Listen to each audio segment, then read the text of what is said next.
มื้อนี้ก็ได้ซื้อไข่2แตะแล้วก็ซื้อมี2แก๊สนำพี่น้องเนาะไข่แตะนึงก็70,000พี่น้องนะมีแก๊สนึงก็115,000บ่มึงแม่น115,000พี่น้อง2แก๊สเดี๋ยวนำซื้อก่อนอีกครั้งนำพี่น้องนะทาง Facebook เลยนี่ซื้อน้องน้อยนะพี่น้องเนาะนี่ซื้อน้องไม้แม่นบ่ติเอาติไม้ทั้งเอื้อยฮักพี่น้องเนาะเพิ่นซื้อฝากเงินให้เบาโกเป็นสะพานบุญพี่น้องเอ้าขอบใจพี่น้องนะแล้วก็มีเอื้อยก็เป็นคนลาวนั่นแหละพี่น้องเอื้อยฮักของเบาโกเป็นคนลาวนั่นแหละแต่ว่าเฮ็ดงานอยู่เกาหลีเพิ่นน่ะพี่น้องเนาะก็เห็นทางสร้างเพิ่นกินข้าวแต่ละเทื่อก็มีแต่ว่าลวกผักจำแจ่วนำพี่น้องเนาะมื้อนี้เพิ่นก็ให้เงินทางเบาโกหรือว่าให้เบาโกเป็นสะพานบุญนำพี่น้องได้ซื้ออาหารจำพวกนี้นำพี่น้องเนาะให้สร้างทางผู้ใดครับเอานี่ขอบใจจะได้หน่อยอยู่บน YouTube นี่เบาโกตัวนี้ขอบใจเบาโกโอ้มาเท่าไรก็มีนั่นมาเอาเด้อว้าวเครื่องสู้กำลังน่ะสิแยกเอาซะนะเพราะว่ามันมีผู้ใหญ่เพิ่นให้ซื้อมาเด้ซื้อปลาดุกเพิ่นน่ะ2โลแล้วมันสิแยกเอาต่างนั้นก็ได้แล้วก็ซื้อชิ้นหมูให้เขาวันนี้เพิ่นว่าซำไรจะสิให้ซำนั้นบ่โดยอ้าวอาจจะไปให้เพิ่น130,000นี่ก่อนก็ได้ไปเอาไปให้เพิ่นเด้อโดยสาธุ130,000เจ้า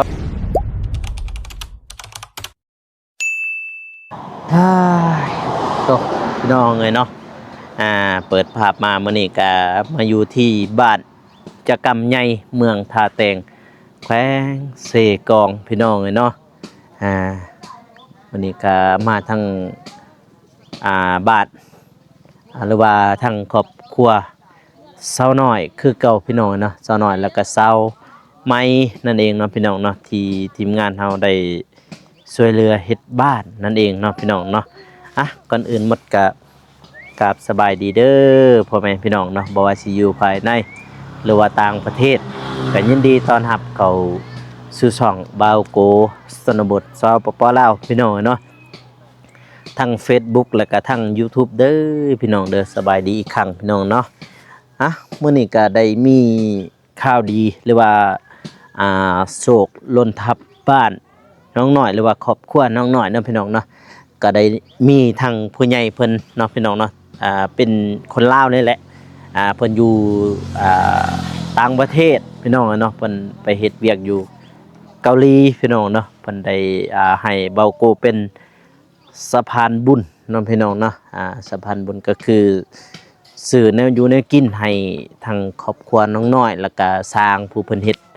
บ้านน้องน้อยนั่นเองเนาะพี่น้องเนาะหลายคู่หลายคนก็น่าจะทาง YouTube ก็น่าจะเห็นหน้าตาของน้องน้อยนะพี่น้องนะทาง Facebook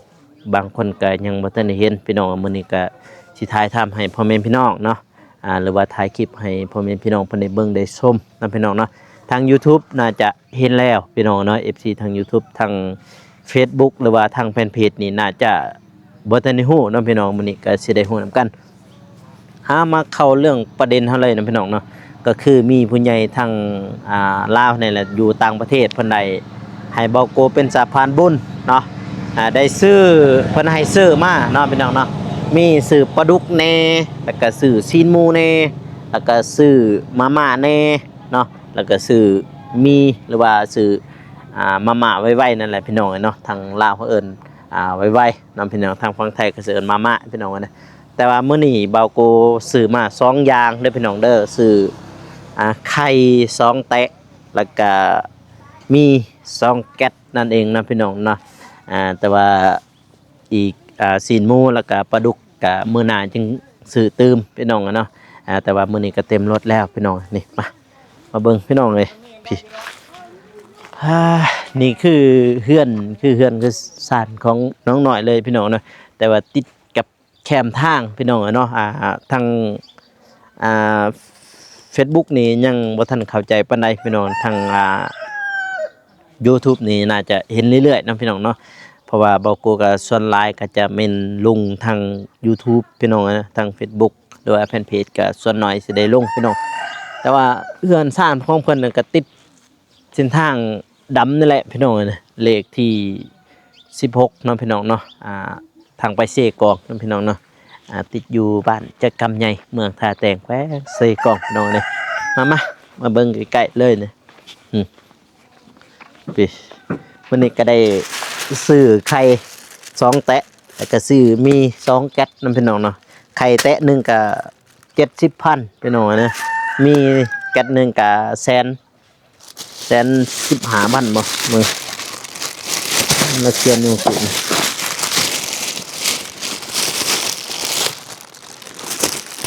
แม่น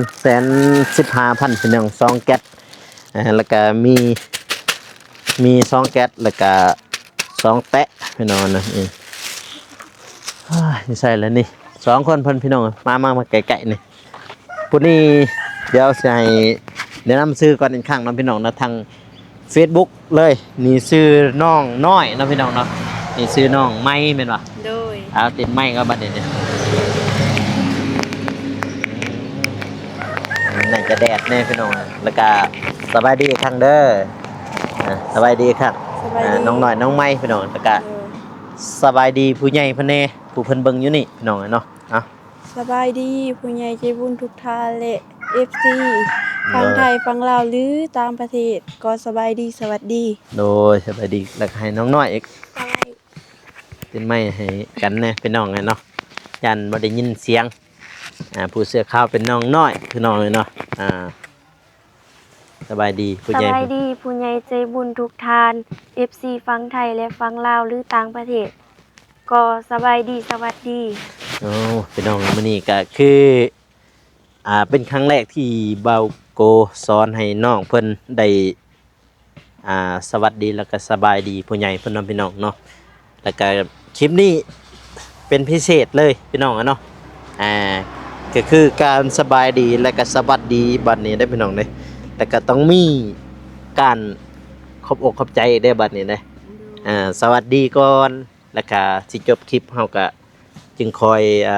ขอบอกขอบใจเพิ่นนะแล้วก็อวยพรให้เพิ่นอยู่ดีมีแห้งเดี๋ยวสิเบิ่งนำกันพี่น้องเนาะนี่ทั้งเอ่ยฮักพี่น้องเนาะเพิ่นซื้อฝากเงินให้เบาโกเป็นสะพานบุญพี่น้องขอบใจจักระบอเป็นยังนี่จักอยู่ที่นี่ดิมีแล้วว่ามาม่านั่นเองพี่น้อยไปไว้บอซ่าเอาไปไว้เลยพี่น้อยเนาะอันนี้ก็คือเดี๋ยวคุณไปอยู่คุณก่อนไปเอาอยู่นี่ก่อนน้องกองเห็นจังบ่อยู่นี่ก็ได้ทั้งหลังนี่แม่นว่าเพื่อนของน้องเด้อพี่น้องเนาะเพื่อนของน้องเบื้องหลังนี้เพราะว่าที่เอื้อยเล่าเห็นมานํพี่น้องเนาะก็คือทางช้างเพิ่น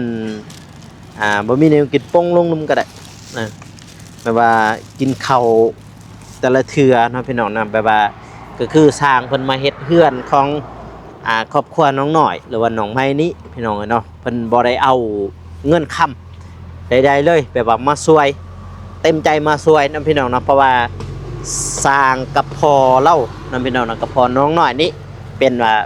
เสี่ยวหักกันพี่น้องอะไรเพิ่นก็มาช่วยทางครอบครัวน้องน้อยพี่น้องนะแล้วก็มีเอื้อยก็เป็นคนลาวนั่นแหละพี่น้องเอ้ยฮักของบ่โกเพิ่นเป็นคนลาวนั่นแหละแต่ว่าเฮ็ดงานอยู่เกาหลีเพิ่นนะพี่น้องเนาะก็เห็นทางสร้างเพิ่นกินข้าวแต่ละเทื่อก็มีแต่ว่าลวกผักจำแจ่วนํพี่น้องเนาะวันนี้เพิ่นก็ให้เงินทางเบาโกหรือว่าให้เบาโกเป็นสะพานบุญนํพี่น้องได้ซื้ออาหาร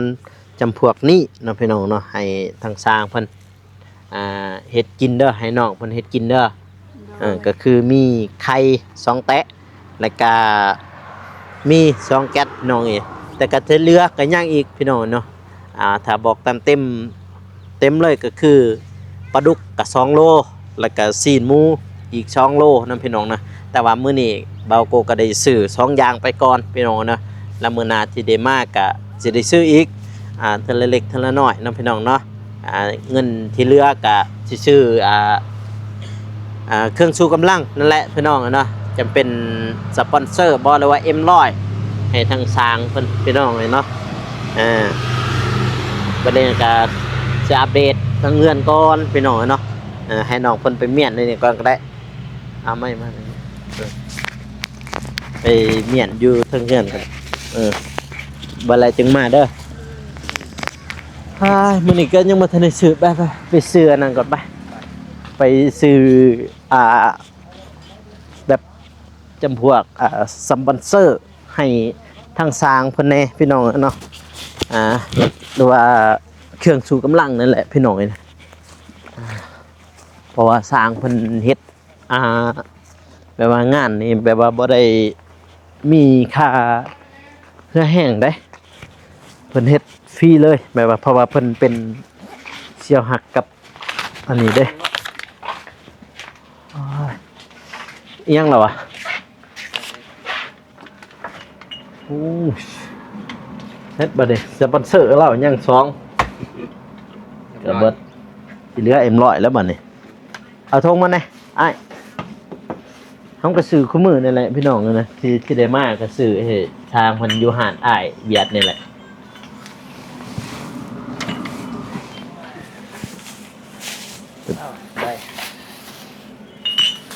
เดี๋ยวเป็นคนเวียดแล้วเนาะคนเวียดอยู่แขวงใดมีอ่านอ๋อจะเด้อใจคือโดยนี่ตามคนเด็ด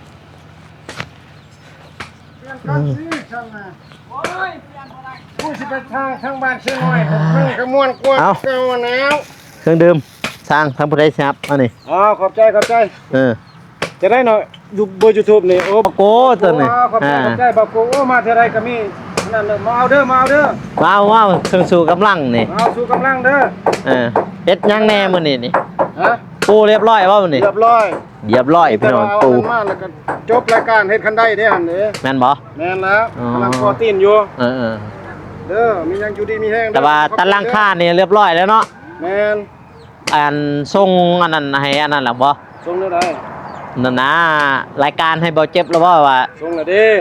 ส่งแล้วไปสั่งถึกจักแผ่นมันถึกจักแผ่นสังกะสีจังว่าจดให้แล้วจดให้บ่เจ็บหรอบ่มันก็หลายอยู่ขนาดเท่าไรทุกแผ่นสั่นแผ่นหยังนะฮะรายการบ่มอบไปแล้วเลยแต่ว่ามื้อนี้นี่2อย่างเนาะปูก็เฮ็ดคันได้บ่ไปเบิ่งไปโอ้โห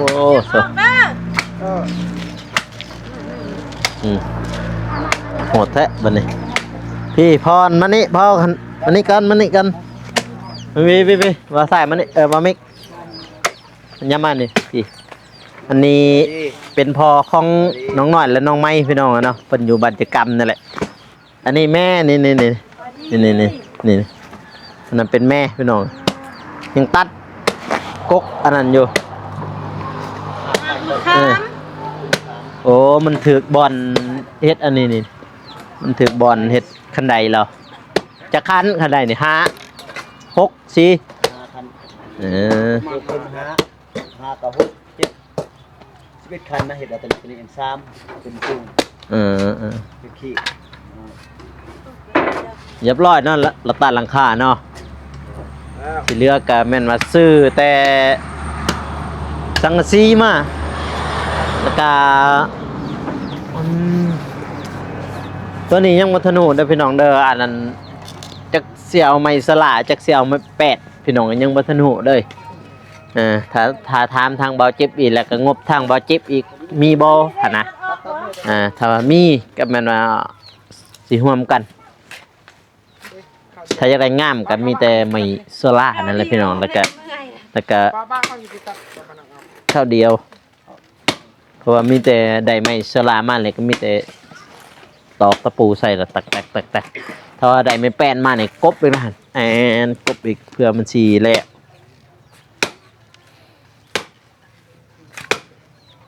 คือไว้เติมหน่อยเลยเห็นนะพออยู่แล้วขอบคุณ ไว้เติบแล้วบัดนี้เราเห็นจะคือบ่ตัด ป้าให้แม่จะตัดก่อน โอ้โหไปให้เมียตัดก่อนพี่น้องเอ้ย อาจารย์ชวนรอนนะ แม่นบ่ยันกันเลยเฮ้ยแนวนั้นยันทุก ลองเบิ่งห้าเอาเดียวเขาบอกจับดำเด้อจับดำเด้อเพราะว่าจักเฮาก็บ่มีนี่ ร้อนแล้วได้นี่เรื่อง ยืมหมู่ก็บ่ได้นี่หมู่ก็ ถอดออกเลยนะอันนั้นที่หาใส่ยางเขาที่มัดใส่รถ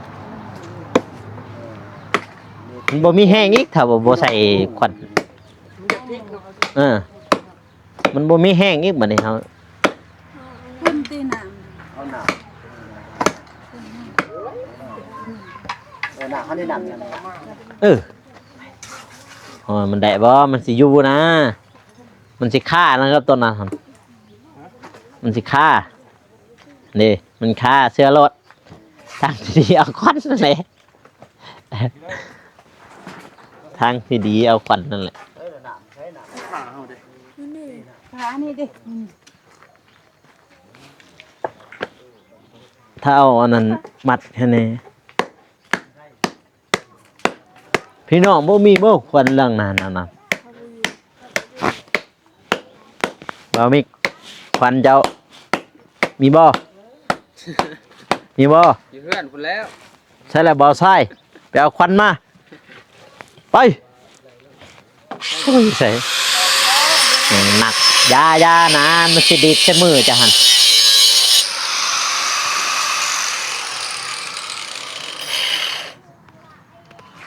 อันนี้ควันดีนี่ข้าวเดียว ไปหาบะมิกไปเบาใส่ไปยืมควันเราไปสั่นไปเอาควันนะอยู่เพื่อนเอาจักรเพลงก็ได้ไปเป็นทันเนี้ยกันได้ควันไปเอาควันจะมา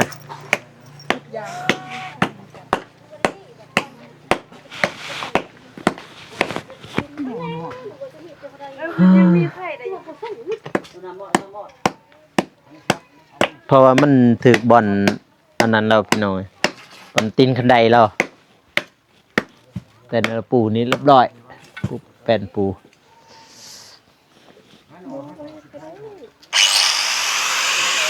ระวังนะพยายามมันดีดใส่มือจ้ะนะ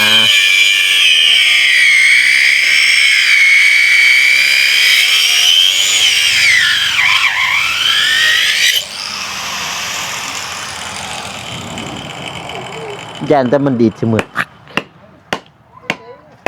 พอค่อยเคยเห็นอันนั้นเลยพอเคยตัด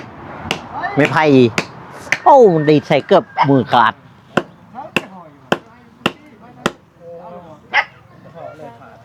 ขาคือบ่ได้ขานั่น ขาด เอาขาตัวอยู่เหือน ว่าถ่ายอีกจะน้อย เอาคนมา เดี๋ยวควันมา เลยด่านมัน เอาเข้าโลดบนตอกออกตอกออกหันมันนี่เอาแนวจีบมาจีบก็ได้ขโมยได้ไว้ยังว่าอยู่ได้นี่เอาไม้จีบเอา เข้าใจผมว่าบายูทูบเข้าใจช่วยสู้กำลังใจให้ชา เด้บัดนี้มีแล้วแนวกินนะพระเจ้าบัดนี้นี่ไข่กับมีมืออื่นมือฮือทาไม้สิซื้อปลาดุกกับอันนั้นซื้อปลาดุกกับบ่ได้บ่สีหมูอันใดอยู่ โมก็บ่ได้ บ่ได้บ่กินยังล่ะบัดนี้ได้ ป้าธรรมชาติได้อยู่ ปลานิ่นเด้อบ่ ป้าธรรมชาติ บ่ ป้า ได้ นี่ก็บ่ได้ หัวหาน ปลาดุกก็บ่ได้ ก็เลยเรียนกันนะคะ ไปยังล่ะบัดนี้ เสร็จของบ่มันแล้วนะได้ของมันบ่ได้ ก็จะยานเฮ้ยควันนี่แป๊บอีหยังล่ะจะกินได้มานี่ดูอีหยังนะแบบใดล่ะจะกินได้ ไก่ลาด ไก่ แม่ โอเค โอเค เด้อย่อไก่พันเลย เด้อมื้อนั้นเด้ไก่พันธุ์หรือไก่ลาดมื้อนั้นเขาซื้อมา ไก่ลาดมื้อนั้น ได้บ่แบบนั้นโอเคเรากินอันนั้นบ่ได้พี่น้องคลั่มน่าจะแม่นคลั่มมันเนาะ แม่ตัดใส่ไม่ไหม้นะ เด้อ แม่ก็เดือน อ๋อ ครับแม่มันบ่กิน เด้อคลั่ม เนื้อดองแม่มันกินบ่ได้นะ บัดนี้สิแยกเอาวันนี้ซะนะแต่ว่า ทางนั้นกินได้แต่ว่าปลาดุก ไอ้พวกนั้นไหนหมด มีแต่เจ้า แม่นบ่กล่ำแล้วเพิ่นกินยาเด้ อ๋อนอกจากไก่เด้นอกจากไก่แล้วมีหยัง ป บ่ ลาธรรมชาติได้ ปลาธรรมชาติ แค่นั้นนะประเภทปลาดุกบ่ได้ ปลาคลองปลาช่าง นั่นได้ อ๋อ ปลาคลองปลาป่า อ๋อโอเคสนะเข้าใจแล้วมันน่าสิแยกเอาซะนะเพราะว่ามีผู้ใหญ่เพิ่นให้ซื้อมาเด้ซื้อปลาดุกเพิ่นน่ะ2โลแล้วมันสิแยกเอาต่างนั้นก็ได้แล้วก็ซื้อชิ้นหมูให้เขามื้ออื่นพุ่นแหละมื้อพุ่นแหละได้มาโอ้มันยังสิก่อเฮ็ด ทีมขึ้นได้ ตีนคันได้ขึ้น ก็ตีนคันได้ให้เพิ่นตัดมองหันหรอก ปูนนี่เราซื้อเองบ่ ฮะ ปูนนี่ เขาซื้อเอง ชอบเท่าไรอยู่ในปูน จังหวะเด้อ จักเลิก จากคนติดนี่จากคนดาวจากคนซื้อบ่อยากแล้ว นั่น เพิ่น เพิ่ เอา น มา หันทำลูก ตามเพิ่น เพิ่นไปซื้อระดับมันแตก เอิญปลาเถาเลยนะปลาเถามันนี่ เอิญปลาเถาเลยมันหยาบพี่น้องเลยปูนนี่จะชื่อเท่าไรปูน โอ้คนนี้คืออยู่บ้านน้ำพีน้ำนองนะเป็นว่าอยู่ดอกแต่ว่าคนเคยกันเป็นเลยช่วย คนช่วย เพื่อน คนช่วย ก็มันคนชื่อหันแต่ห้านเป็นว่า75 ชอบหนึ่งบ่ 80 ช่องสอบได้ปูนได้ ช่องสอบมันนี่ แม่ นี่อยู่ อ๋อ ส้มแล้วเหรอวะ ว่าคอยนี่เคยกับโตเพื่อนเป็นล้านเสี่ยวคอยนะอาจารย์บุช่องเด้ โอ้อาจารย์ปลาทองฮัน บุช่อง นี่อ๋อ ป่านนี้เราเห็นคอยนี่เคยกันทั้งแผ่นพันว่าเป็นล้าน แต่ว่าขึ้นจากใจนะเพราะว่าไปทำจุฬาบ่มีมื้อนี้มดหันมาทองกับเว้นหันเวียนตัวบรรทัดจังซี่ก็บ่มีปูนก็เลยไปเอาน้ำเพื่อน อันน้ำเพิ่น มันทอกทออยู่นี่มอกบ่ลุ่มนี่ ขั้วมือนี่แต่ว่าจะเป็นเอามาเลยเพิ่นเงินค่ำก็บ่ทันได้ให้ซังนะเพิ่นว่าตามเจ้าคือเห็นแล้วมันเป็นสิปากแล้ว อ๋อ แม่เพิ่นนับถือเด้เพราะว่าโตลูกของเอื้อยแม่เพื่อนบ่ซ่องเป็นน้องแม่มันเป็นร้านเปิดเฮ็ดถอกมอกถอกยัง ไม่ใช่เลยเปิด แต่ว่าหันแล้ว มีเด้อ เฮ้ย ดามแตก ด้านแตก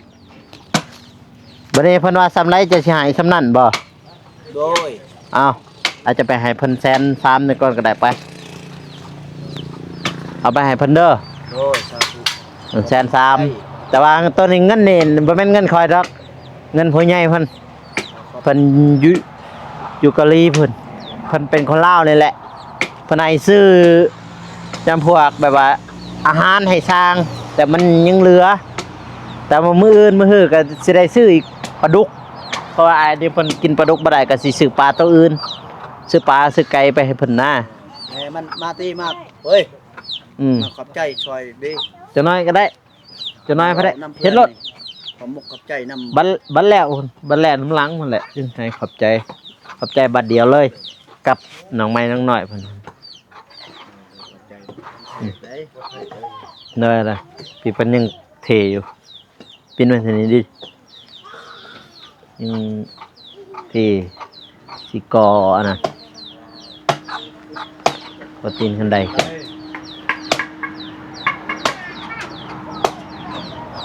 แต่ว่าบ่เจ็บเพิ่นไปสั่งอันนั้นบ่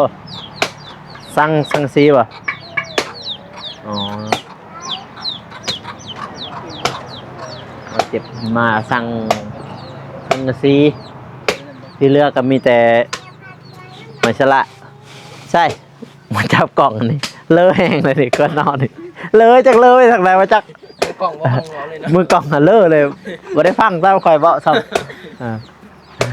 ตาลอยเลย จักตาลอยไปว่าใส่บ่ฮู้ ไปกระถึก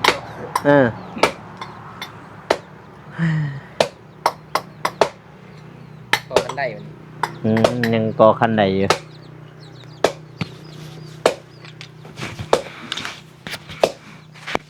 ก่อคันใดก่อตีนมัน เอาแล้วควรแตกเบิดเลยดามแตก ตามแตก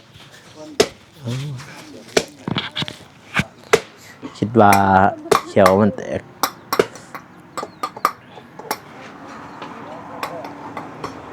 เพื่อนกาเรียบร้อยหนึ่ง3 ห้องบ่3หรือ2 3 ห้องมาขึ้นเทิงแล้วพี่น้องเลยเนาะ โดย แต่พี่ตัวนี้มันสิแจะอยู่ตัวนี้บัดนี้สิเฮ็ดจักห้อง เช็ดนี่3ห้องแล้วลูกเอ้ย 3 ห้อง โดย อ๋อบัดนี้ห้องได้แน่บัดนี้ วันนี้พ่อคิดนี่ว่าสิแอมตัวนี้มานี้ แอมนี่มันนี้ โดยแล้วตัวนี้นี่บ่ได้แอมเป็นวางแต่ว่า เอาเป็นวาง ติดลูกติ้งเด้นี่คันได้คืนมา อ๋อ เนาะ อ๋อ อันนี้เพราะว่าประตูนี่มันสิเข้าวางนี้แน่แต่วางนี้แน่ อืม ตัวนี้ก็สิแอมตัดมาพี่ อืม นี่ก็ลูกติ้งนี่ประตูออกนี่เด้นี่แล้วประตูอัดนี่แบบเปิดนี่นะ เข้าทางไหนบัดนี้เข้าทางนี้ จะเข้าทางนี้ก็ได้คันว่าจะเข้าทางก็ได้ แต่ว่าคำบ่นี้นี่ถือว่าจงวางปะนะ ตัวนี้วาง วางบนแขกคนมา อ๋อ พี่น้องมาลินมายามอยู่นี้นอนโดยสันเทิงถือว่าบ่นี้ก็ว่าบ่นี่นกเปิ้งเนาะตัวอย่างว่า นั่นน่ะ นี่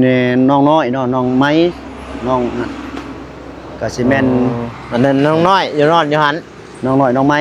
อ๋ออยู่นี่ห้องนึง น้องหนึงเป็นนกเปิ้ง อืม เปิ้งมันถือว่าบอลอันชาติตัวนั้นถือว่าเฮาแอมเพนิเด้นี่ อืม เพนิเด้นี่ประตูเด้นี่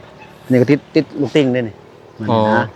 ไปนี่แขกคนพี่น้องมายังอยู่พี่นี่เขาจะออกทางนี้ก็ออกนี่ออกไปนี่บ่ให้มันกีดคนเด้ถือว่าคนนั่งเต็มเนาะ อ๋อ เฮาดีออกมาจากนี้มานี่ก็ได้วิทย์เฮาสิลงเฮือนไปนะตามพอคิดนะ อืม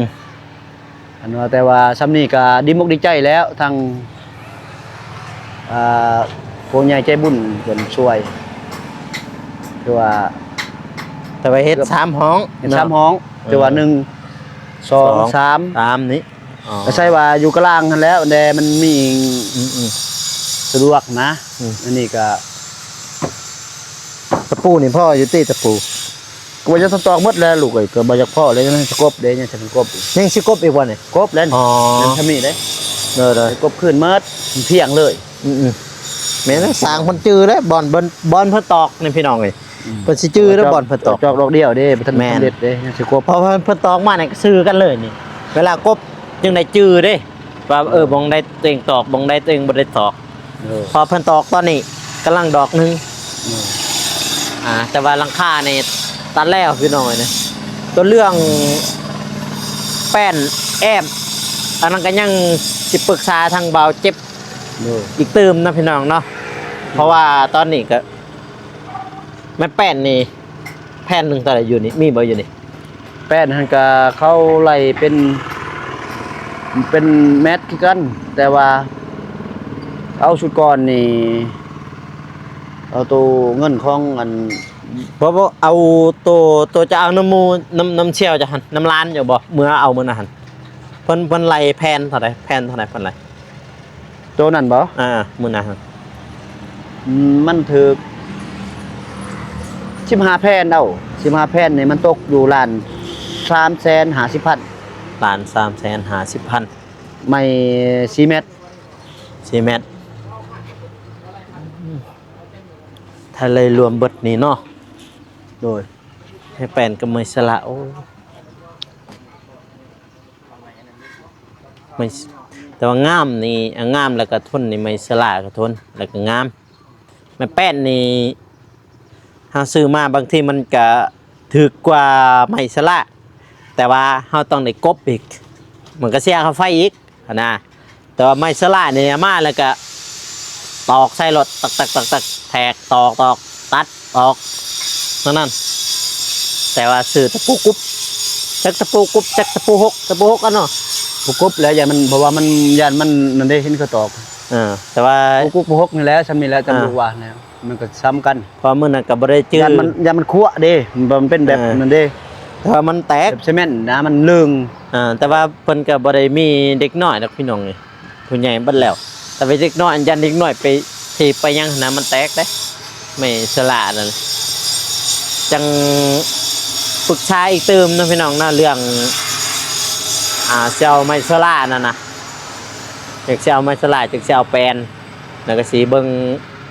ราคา2อย่างนั้นนำพี่น้องเนาะสิแจ้ง F4 อีกเติมว่าไมสละมันสิถึกจากแผ่นแล้วก็ราคาเท่าไหร่แล้วไม่แป้นมันสิถือจาก แพนคือกันแล้วมันราคาเท่าไรมันนั่นได้แจ้งอีกทีเติมพี่น้องตอนนี้ก็คือยังบ่ทันได้มีเลยงบทางเบาโกยังบ่ทันได้มีพี่น้องทางเบาเจ็บก็สิถามเติมพี่น้องนะครับเพิ่นมีนะบ่เรื่องงบแปลนแอบนี่แต่ว่าแปลนปูนี่มีและสังกะสีนี่ก็น่าจะโอเคแล้วเหลือกันแม่นประตูเนาะแม่นบ่ โดย แล้วก็ลูกติง โดย ได้ยังอีกมันนี่มีแต่ลูกติงกับประตูได้เนาะบานประตูหั่นเนาะ โดยบ้านประตูติงพงเอี่ยม เอี่ยมกวางนี่แน่นึง นี่นึง นี่นึง นี่นึง ช่องบอล ช่องบอลบ่ โดยนี่บองนี่นึงบองนี่นึง ว่ามันได้ใส่3เลยนี่ห้องนึงนี่แล้วก็ห้องนึงแล้วก็ห้องนึง บ่3ปะไม่ทิศห้องนี้กับห้องนี้เพราะว่าซอกไปนี่ก็เห็นซอกไปนี่ก็เห็นนะมันคันได้ อ๋อ ขนาดก็เฮ็ดบนทางหัวเด้ เนอะ นอนเลยนี่บนนกเปิ้งมันก็มีปุงเอี่ยมก็ได้นะ อืมแต่ว่า3ห้องพี่น้องเนาะมีห้องน้องน้อยกับน้องไม้เน่แต่น้องน้อยกับน้องไม้นี่จะต่างแล้วเนาะ โดย จะต่างในห้องเพิ่นแล้วก็ห้องพ่อแม่ประมาณนั้นพี่น้องเอ้ยขอโทษไป ไปตัวไปมาจะโทรมั่งอย่างนี้ โอ้ฮัลโหลสบายดีบ่เจ็บ บอกให้ไอ้สร้างครับน้องไม้มาหาเนี่ย โอ้ไอ้สร้าง อยู่ บ่ บ้าน ถ่ายคลิปอยู่เด้อทางนี้เด้อ โดยสบายดีเด้อ เด้อเด้อสิบ่เจ็บพี่น้องตอนนี้อยู่อันนั้นพุ่นบ่ อยู่ห้าน ไอ้ช้างกับเบาไอ้ช้างกับไผน้องไหม น้องไม่ อ๋อ เออ ผู้ใดตัวไล่อันนั้นไล่เออ ไล่เบิดแล้วบอกโกไม่ได้ให้เรามาให้เรามาเลือกอันนี้ลบกับอันหนึงนะ ถูกบ่มีแต่จะไปรถกับช้างหั่นเอารถ ขอบใจหลายๆเด้อ โดย โดย โอเคเราสิสั่งกะสีช้างเพิ่นไปกับน้องไม้พี่น้องเนาะเพิ่นน่าจะแม่นไปหาบ่าวเจ็บนั่นแหละเพอเพิ่นได้สั่งกะสีไว้ส่วนนั่นเดียวนี่บอกส่วนเจ้าอันเดียวนี่แตะบัดนี่สิผสมปูนเด้อบัดนี่อันนั้นก็บ่มีใส่เอามานี่เดี๋ยวเอาผ้าถ่ายให้เพิ่นฮะเอาตัวนั้นให้เพิ่นสิผสมปูนนี่จักบ่อ้ายเคยโอ้ยปูนก็ได้ใส่ก็ได้มันจะหินจักบ่อ้ายเคยเป็นผสมปูนมาก่อนได้เฮ็ดห้องน้ำน้องก็เลยจนแล้วถ้าบ่แม่นสิมือเบาโกนี่สิโม่นี่จักหน่อย บ่โกบ่ใส่นั่นแหละน้องเอ้ย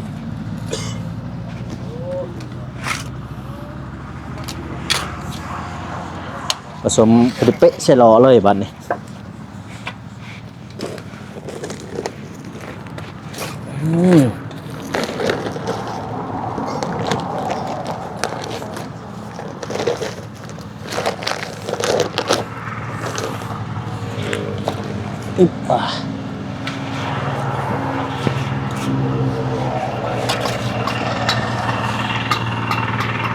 ไอ้เคยผสมปูนมาก่อนเลย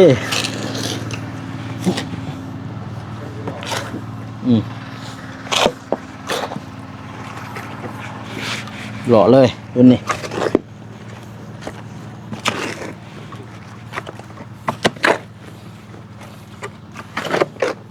ว่าสร้างมัน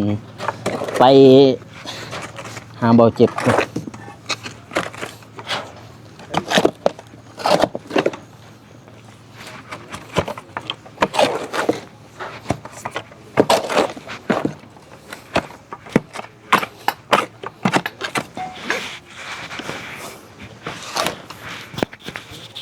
อีกมานี่ซุปปูนนี่บ่มีแห้งบ่อันนั้นบ่เฮาให้บ่มิกมือกองข่อย กองตาลอย จักร้อยอยู่ฮอดใส่แล้วเนาะนี่ก็สร้างนะพี่น้องเด้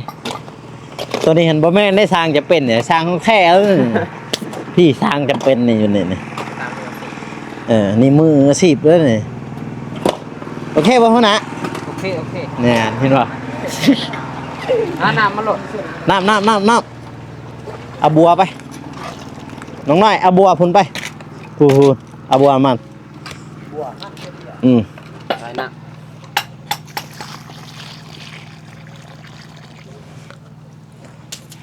มันถึงตักบาทเดียวนะพอบ่ แล้ว ป้าหันเนี่ยปฏิญาณเฮ้ยปฏิญาณมันหลบให้เราก่อขึ้น ส่วนนี้ก็แอลลอยเนาะ แม่น ส่วนดีนี่เว้ยไปรถดิโก้คันหนึง บ้าเดี๋ยวรถดิโก้คันหนึ่งแบ่งกันขี่นะเด้อ กินเอ็มร้อยได้จนกินจนไหนรถดิโก้พุ่นเนาะมันกะ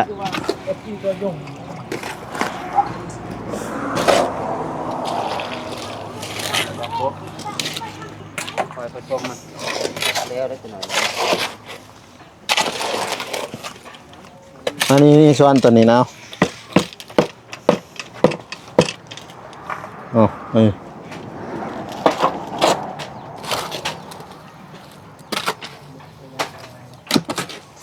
ผสมเรามีอันนั้นแล้ว สร้างนี่แหละเด้ สร้างปูน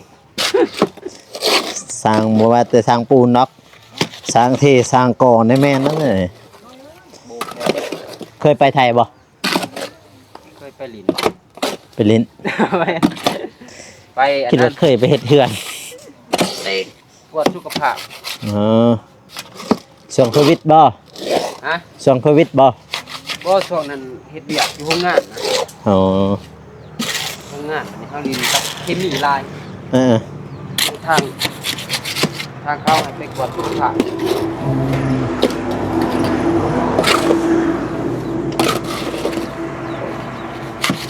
เย้ โอเคบ่ ได้แล้ว ตักเลย ตักเลย พวกเฮาก็บ่มี ตักเนาะบ่ตัก ให้สร้างเพิ่นเฮ็ดแล้วไอ้ติเนาะมื้อนี้เนาะสร้าง น่าจะพอแล้ว ฮะ บ่แล้ว ซ้ำกอขึ้นนี่ได้ แม่น จังโมงนั่นนี่ สี่ เอา เอาแล้วว่าแล้วก็ถ้าเบิ่งน้ำกันพี่น้องเนี่ยถ้าเบิ่งติดตามทางคลิปหรือว่าทางช่องทีมงานพี่น้องเอ้ยพี่น้องเอ้ยเนาะตอนนี้ก็มาอยู่ทางครอบครัวของน้องน้อยเนาะพี่น้องเนาะบ้านจักรใหญ่เมืองท่าแตงแพร่เซกองพี่น้องเนาะบัดนี้ก็สิให้ทั้งพ่อแม่เพิ่นเด้อขอบใจผู้ใหญ่เพิ่นแน่ผู้เพิ่นเบิ่งอยู่นี่และก็ผู้ที่สนับสนุนซื้อแนวอยู่แนวกินแล้วก็เฮ็ดเฮือนเฮ็ดซ่านขอบใจเพิ่นทางผู้ใหญ่ทางต่างประเทศเพราะว่าเพิ่นก็เป็นคนลาวเฮานี่แหละแต่ว่าเพิ่นเฮ็ดงานอยู่ต่างประเทศตัวใดที่เว้าเป็นก็เว้าแต่ว่ามันม่วนแล้วก็อวยพรให้เพิ่นแล้วแหละเข้าใจติ โดย นบอันนี้เอาเลย ขอขอบใจหลายๆเด้อพ่อใหญ่ใจดีที่ช่วยเหลือครอบครัวของพระพระเจ้า ขออวยพรให้ผู้ใหญ่ใจบุญจงมีแต่สุขภาพเข้มแข็งความเจ็บอย่าสู้ได้ความไข้อย่าสู้มีขอให้ร่ำให้รวยเฮงปังปรารถนาสิ่งใดขอให้ได้สิ่งนั้นมาให้เท่าใดขอกลับไปสู่พ่อใหญ่ใจบุญร้อยเท่าพันเท่าเด้อสาธุพี่น้องเนาะน้องน้อยเป็นบ่ฮะเป็นอยู่บ่ได้บ่ว้าวหน่อยว้าวตัวใดมันเป็นตัวดีๆให้เพิ่นนั่นแหละพอเพิ่นเบิ่งอยู่นี่ได้ว่าหน่อยว่าเลย ขอบใจพ่อใหญ่ใจบุญหลายๆที่ช่วยเหลือครอบครัวของน้องหน่อยและน้องไม้ขออวยพรให้พ่อใหญ่ใจบุญจงมีแต่สุขภาพแข็งแรงปรารถนาสิ่งใดก็ขอให้ได้สิ่งนั้น ในหนาทีการงานก็ขอให้ลำลำรวยๆยิ่งปังๆเด้อสาธุ ถูกพี่น้องเนาะมันได้ให้พ่อเองมันได้เอาไม้ให้พ่อเนี่ยต้องได้อวยพรเป็นแล้วก็ต้องสบายดีเป็นได้มันจึงได้เขาจะสิเบิ่งหั้นนะเพอผู้ใหญ่เพิ่นเบิ่งอยู่นี่เนาะพี่น้องเนาะ ขอบใจหลายเด้อพ่อใหญ่ใจบุญที่ช่วยเหลือครอบครัวของข้าพเจ้าขอให้พ่อใหญ่ใจบุญจงมีสุขภาพเข้มแข็งแรงดีอยู่ในประเทศลาวหรือว่าประเทศไทยหรือประเทศนอกก็สาธุอย่าหัว อันนี้ขอให้ปี2026นี่ให้เพิ่นหังมีสุขความเจ็บบ่ได้ความไข้บ่ให้มี จังใดก็อวยพรให้ผู้ใหญ่ทุกท่านจงมีแต่ความสุขความเจริญเนาะปรารถนาสิ่งใดก็ขอให้ได้สิ่งนั้นให้ได้ดังสมปรารถนาให้อายุมั่นขวัญยืนเนาะความเจ็บอยู่สุดใดความไข้อยู่สิมีขอให้หังให้มีให้ร่ำให้รวยเฮงๆปังๆตลอดชาติตลอดปีอย่าเจ็บอย่าจนพร้อมครอบครัวเด้อทั้งพ่อและแม่ผู้เพิ่นเบิ่งอยู่นี่ก็อย่าลืมฝากกดไลค์กดติดตามเด้อพี่น้องนะเพื่อเป็นกำลังใจให้เบาโกยคลิปแล้วก็ครอบครัวน้องน้อยน้ำพี่น้องเนาะท้ายนี้ก็บ่มีหยังมากมายก็อย่าลืมฝากเบิ่ง EP ต่อไปหรือว่าคลิปต่อไปของเบาโกเด้อพี่น้องเนาะสำหรับคลิปนี้ขอกล่าวเข้ามาสบายดีพี่น้องแล้วเจอกัน EP หน้าหรือว่าคลิปต่อๆไปเด้อพี่น้องเด้อบ๊ายบาย